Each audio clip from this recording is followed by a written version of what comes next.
Anak muda bahkan bocil bisa banget jadi sumber inspirasi kita. Dan belajar itu nggak harus sama yang lebih tua. Sama yang lebih muda pun lo bisa dapat banyak pelajaran bro. Gua mau cerita pengalaman gua pribadi tentang hal ini. Tentang rekan kerja gua yang udah kayak saudara sendiri. Sebut aja namanya Bro Alfa Gemilang.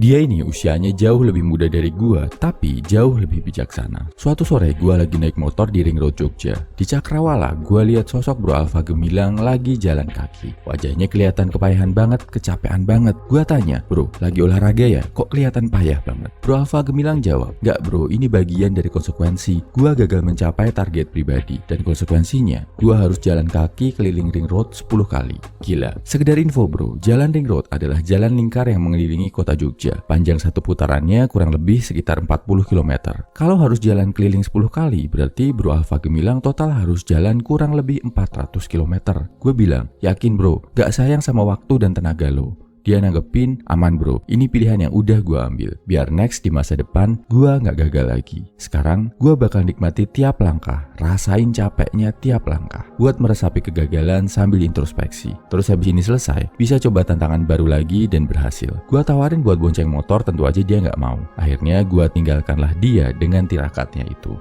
Di atas motor, gue berpikir tentang kegilaan Bro Alfa Gemilang tadi, terutama tentang sikap Satria buat menjalani konsekuensi dan kecintaan mereka terhadap kesulitan. Jujur, kalau dipikir target pribadi Bro Alfa Gemilang yang harus dia capai ini berat, harus naikin omset penjualan sampai miliaran. Kalau gue yang gagal, boro-boro mau jalanin konsekuensinya, pasti udah galau, bingung, ngehang duluan, gak bisa ngapa-ngapain. Dan Bro Alfa Gemilang ini, walaupun masih muda, spiritnya jauh lebih tinggi dari gue. Selalu pasang target pribadi yang tinggi, lebih tinggi dari angka lazim. Ada peluang baru, gas. Ada tantangan, gas. Ada kesempatan untuk berhasil, walaupun kecil, gas. Belum lagi hobi mereka untuk menikmati penderitaan. Dia pernah komitmen gak makan nasi sebelum dapat sekian juta dolar. Sering bela-belain gak pulang lebaran buat garap bisnisnya. Pernah juga membuang diri ke ujung Afrika, ke negara-negara macam Togo dan Zimbabwe dengan budget terbatas dengan tujuan menempa diri. Dari mereka gue belajar, dan dari lo yang sering kasih komentar dan berbagi cerita, gue juga banyak belajar bro.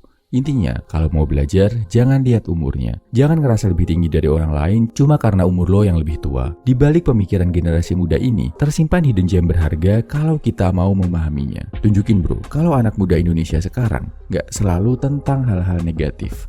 Gak selalu tentang cari sensasi murahan di medsos. Dan gak selalu tentang bikin masalah dan berbuat onar. Tapi anak muda Indonesia saat ini adalah generasi terbaik bangsa yang kreatif, pemberani, dan punya sikap satria. Gue yakin kalau lo, generasi muda Indonesia sekarang ini, bisa bikin negara kita makin berjaya. Oh ya, Bro Alfa Gemilang ini beberapa waktu yang lalu ngobrol ke gue, mau bikin anak dari pria 1% namanya hvm.co.id. Gue bilang, gas bro, sepanjang yang lo bikin besar manfaatnya buat para pria di Indonesia. Nah, buat lo yang penasaran sama kegilaan-kegilaan dan kebermanfaatan yang akan dibuat Bro Alfa Gemilang di hvm.co.id, lo bisa cek Instagramnya di kolom deskripsi atau bio.